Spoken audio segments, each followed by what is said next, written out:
These are fire ants, a venomous species of ant native to the UK. And if you annoy them, they will sting you. Ow! Okay, yeah, that stung me a lot. After saving this colony from almost certain death, I built them their own Lego ant mansion, with multiple rooms, working lights, and even a garden for them to enjoy. But this is no ordinary fire ant colony. These girls were found living in possibly the craziest place you can imagine. They are not afraid to defend themselves. Once they're settled into their new home, I'm going to see what happens if I put my hand right into the middle of their nest. But before we get into all of that, let's go back to the beginning. It all started on a warm day during the Easter holidays, where my son and I were exploring the field behind our house. We flipped over a piece of wood to find this nest of fire ants. The next day, my son was eager to show his sister and her friend what we'd found, and I agreed to let them go into the field for 5 minutes. I did not expect what happened next. Wait, Let me see. this one's filled with fire ants.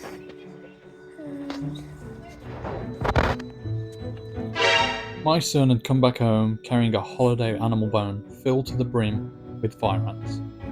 Of course, I asked him, Where did you find a bone full of fire ants? I found it on the floor.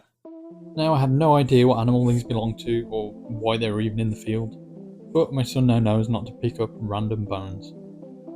So now I had a bone full of angry venomous ants on my doorstep, and my kids wanted to know if we could keep them. So, like most parents would, I said, absolutely not. Okay, I'm not like most parents, and I actually had the perfect place to keep. That's because last year I built this. Yes, I know, it looks like a crappy attempt at building a Lego house, but this particular Lego house is actually a purpose-built Lego ant farm mansion. And this is where they are going to live. Spanning over 3 floors with a kitchen, lounge area and a bedroom, equipped with kitchen appliances, a guitar, and a seedy red light.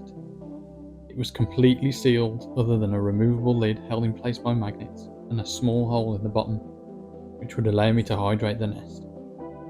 I originally built this for my colony of black garden ants. They're still living in this test tube, and they'll be too small for a nest this size for quite a while. Anyway, back to the fire ants. You might be thinking, well, why didn't you just leave them to live in their bone in the farmer's field? And that's because I knew any day now the farmer was going to spray the field. And surely enough, 2 days later, he did just that. And whatever he sprayed did this to grass in less than 2 weeks. So I'm not sure how well the fire ants would be doing right now. Now the first thing to do was to get the ants out of the bone and into a container. After shaking them into this jug, I realised just how many ants were living in this thing. You could see several queens, which were the larger ants like this one. Damn, boy, he's sick! And these fire ants are what's known as polygynous, which means they can have multiple egg-laying queens in one colony. So now I was kind of freaking out that there were so many, so I quickly tipped them into some sealable jars to store them while I finished prepping their Lego mansion. With the nest fully sealed, it was time for them to move in. Okay, so now they're going crazy.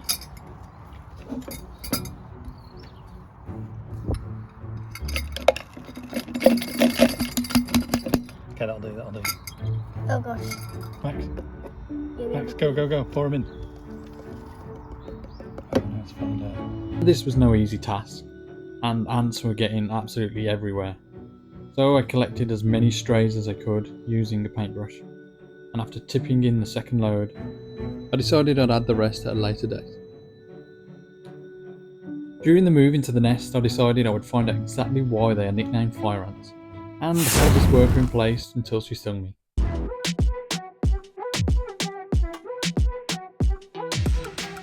No, this is not her twerking on my hand, this is actually how they sting. Ow! Okay, yeah, that stung me a lot. Kind of felt like multiple nettle stings at once, and it wasn't even too bad. It resulted in a small red lump appearing, which occasionally itched, and this stuck around for a few weeks and didn't bother me at all. I wonder what it would feel like to put my hand in the nest. So now the majority of the colony was in, and it was carnage. The ants were running around the whole nest like crazy. I hoped that they would settle into the bedroom, so I covered the front with a sheet of red acetate. As ants don't see red light, this would just make it appear dark for them, and the red LED inside would help me see them without disturbing them too much.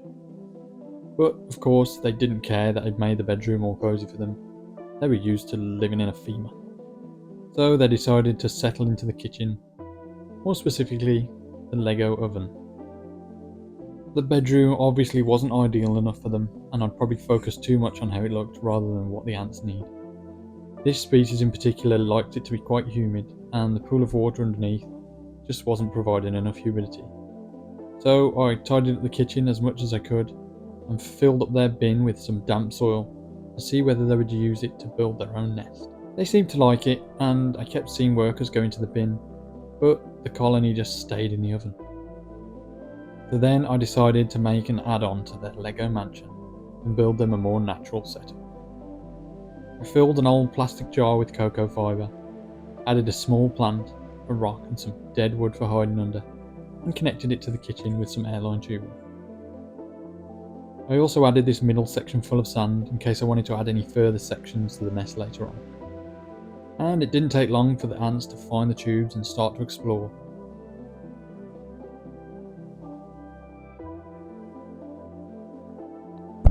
And soon after that they were digging tunnels in the soil. The next day most of the ants had left the oven and moved into the new garden area and settled underneath the piece of wood. When I went to empty the soil bin, I didn't realise there were this many hiding inside. Oh no, there's a nest in there. Oh dear.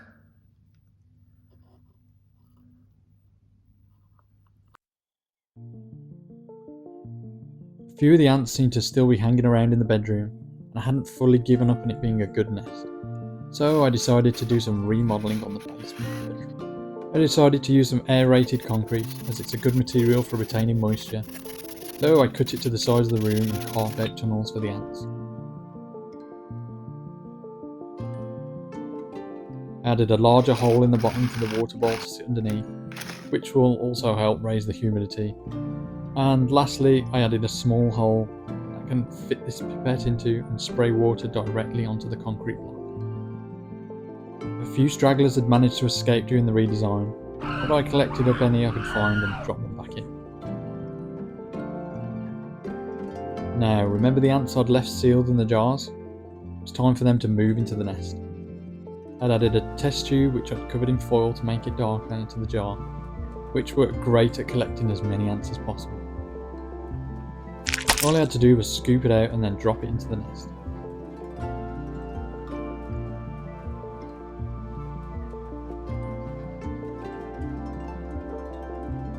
So now all the ants were in, it was time to give them a much deserved meal. Half a mealworm and a puddle full of sugar water was just what they needed. The workers took it in turns, sucking out the insides of the moria worm and taking it into the nest to feed the larvae.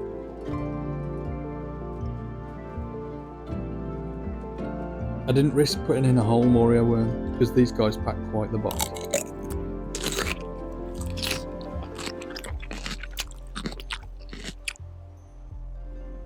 Now they were all fed, it was time to check exactly how the nest was coming along.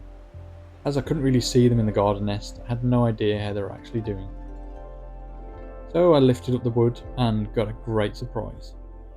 The nest was looking good and I could see plenty of larvae in there. But that wasn't the only nest.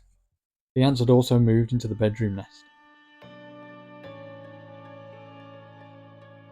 Not only can these fire ants have multiple queens in their colonies, you can actually cover large areas and have several different nests. The nest we found under the log in the field was probably part of the same colony as these bone dwellers. In fact, my son and I went back and tried to save a few of these guys also, and they're living in this test tube.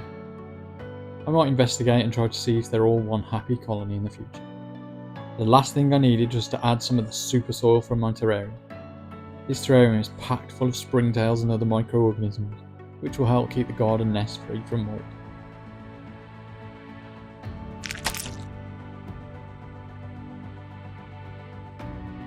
Finally, it was all completed and the ants seemed to have settled into their nests. It was time to leave them to do their thing and see how quickly the colony grows until they will eventually move a bigger nest.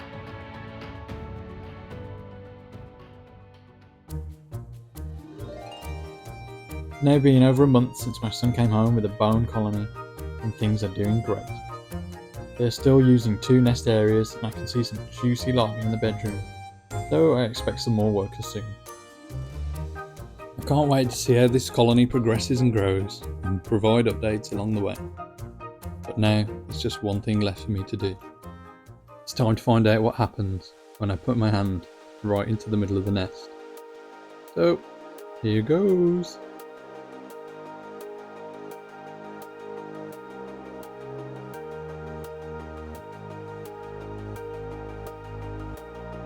Okay, come on guys, I built this whole video up to this point and you're just not going to sting me?